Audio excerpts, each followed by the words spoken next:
Earlier, there was a word that every time out of 24 hours, 23 hours, we suffered load shedding. But now there is no power crisis. আমি challenge করছি 1984 সাল থেকে উনি সাংসদ, উনি পার্লামেন্টের বক্তৃতায় কোয়েশ্চেনে একটা পয়েন্ট দেখিয়ে দিন, বা ওদের তৃণমূলের এমএলএদের বিধানসভায় একটা প্রশ্ন দেখিয়ে দিন যে 23 ঘন্টা বিদ্যুৎ সংকট, এরা প্রতিকারের উপায় কি বলুন, দেখিয়ে দিন উনি প্রমাণ করে। আমার বাবা মা আমাকে আজকে যে শিক্ষার যে আলোটা দিয়েছে, তার মধ্যে আমি তারপরে গ্র্যাজুয়েশন করেছি, মাস্টার ডিগ্রি করেছি, গত 14 বছর ধরে আমি চাকরি করছি। যে কিভাবে ক্যাশ টাকা দিয়ে কোটি কোটি টাকা খরচা করে প্রাইভেট ইনস্টিটিউশনে ডিগ্রি পাওয়া যায় এবং পাওয়া গিয়েছে, এবং কিভাবে তিনি করিয়েছেন।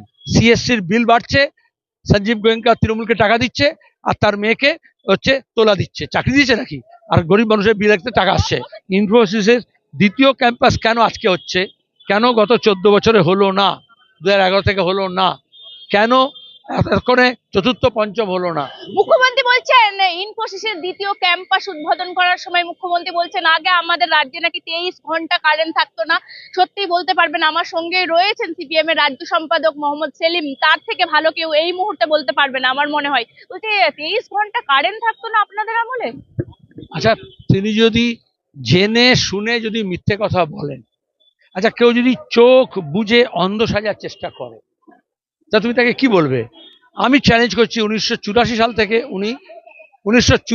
থেকে উনি সাংসদ, উনি পার্লামেন্টের বক্তৃতায় কোয়েশ্চেনে একটা পয়েন্ট দেখিয়ে দিন, বা ওদের তৃণমূলের এমএলএদের বিধানসভায় একটা প্রশ্ন দেখিয়ে দিন যে 23 ঘন্টা বিদ্যুৎ সংকট, এরা প্রতিকারের উপায় কি বলুন, দেখিয়ে দিন উনি প্রমাণ করে।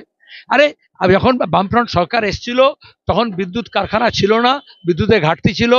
আমরা শঙ্কর সেনকে বিদ্যুৎ মন্ত্রী করলাম, যিনি বিদ্যুৎ ইঞ্জিনিয়ারের অধ্যাপক ছিলেন, এবং তারপরে আমরা বিদ্যুৎ প্রকল্প রূপায়ণ করলাম এবং বিদ্যুতের সেলফ সাফিসিয়েন্ট হয়ে গেলাম।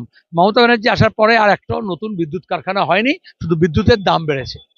বলছে ইনফোসিসের দ্বিতীয় ক্যাম্পাস উদ্বোধন হচ্ছে, মুখ্যমন্ত্রী বলছেন এখানে নাকি ভারতের সর্ববৃহৎ আমরা পৌঁছেছি। এখনো পর্যন্ত তিনি বলছেন যা হয়ে উঠছে রাজারহাট নিউ টাউন। আমি বলছি একটা কথা, মুখ্যমন্ত্রী বলছেন আসুন না সামনে বিজনেস সাবমিট, আপনারা এনজয় করবেন। বলছি বিজনেস সাবমিটটা কি এনজয় করার জন্য?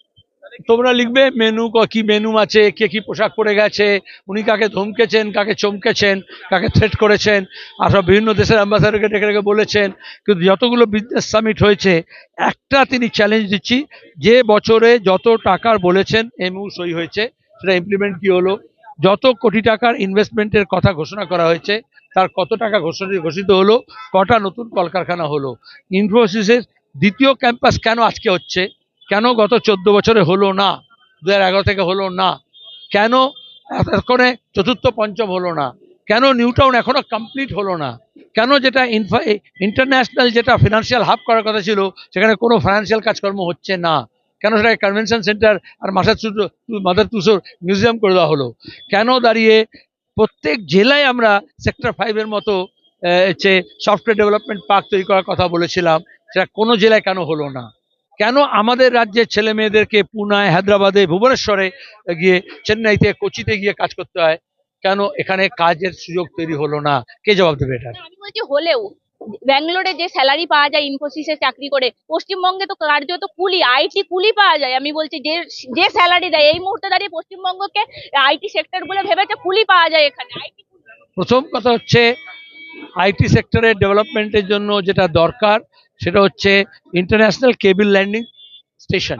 আমাদের কলকাতায় কেবল ল্যান্ডিং স্টেশন কেন নেই? এই বাংলার সঙ্গে ঝামেলার সময় যখন